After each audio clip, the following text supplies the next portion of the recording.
नमस्कार, मैं हूँ शालिनी और आप देख रहे हैं बीबीएन भव्य भारत न्यूज। चलिए शुरू करते हैं आज की मुख्य खबरें। सीमाएं भले ही शांत, चीन से चौकन्ना रहने की जरूरत, उत्तराखंड में बोले सीडीएस अनिल चौहान। उत्तराखंड की सीमाएं शांत होने पर चीन सीमा पर सतर्कता आवश्यक है। सीडीएस जनरल अनिल चौहान ने कहा कि उत्तराखंड के सीमावर्ती गांव देश के सजग प्रहरी हैं। सीमाओं की सुरक्षा सेना और सीमांत गांवों की संयुक्त जिम्मेदारी है। उन्होंने उत्तराखंड के गौरवशाली इतिहास और सीमा रक्षा में इसके योगदान की सराहना की।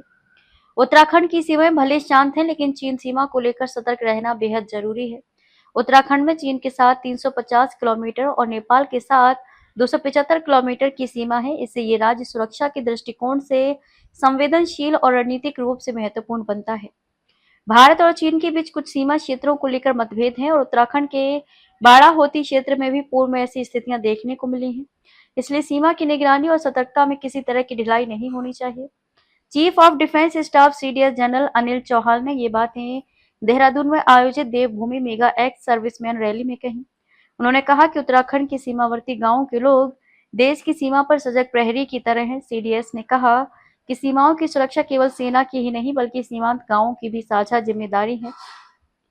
उत्तराखंड का गौरवशाली इतिहास रहा है। यहाँ के लोगों ने हमेशा सीमाओं की रक्षा में अपना योगदान दिया है। जनरल चौहान ने कहा कि उन्हें हिंदी फिल्म आंखें का गीत उस मुल्क की सरहद को कोई छू नहीं सकता जिस मुल्क की सरहद की निगहबान है आंखें बेहद प्रिय है, क्योंकि ये हमारे सैनिकों और सीमांत ग्रामीणों की सतर्कता का प्रतीक है। सीडीएस जनरल अनिल चौहान का ये बयान केवल उत्तराखंड के लिए नहीं बल्कि पूरे देश के लिए संकेत है कि शांति तभी कायम रहती है जब तैयारी मजबूत हो।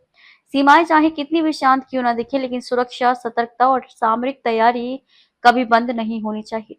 उत्तराखंड के सीमावर्ती गांव, वहां के लोग और हमारे वीर सैनिक ये सभी मिलकर अगर इसी तरह एक मजबूत चौकसी तंत्र बनाते रहें तो कोई भी दुश्मन सीमा पर नजर डालने की हिम्मत नहीं कर पाएगा।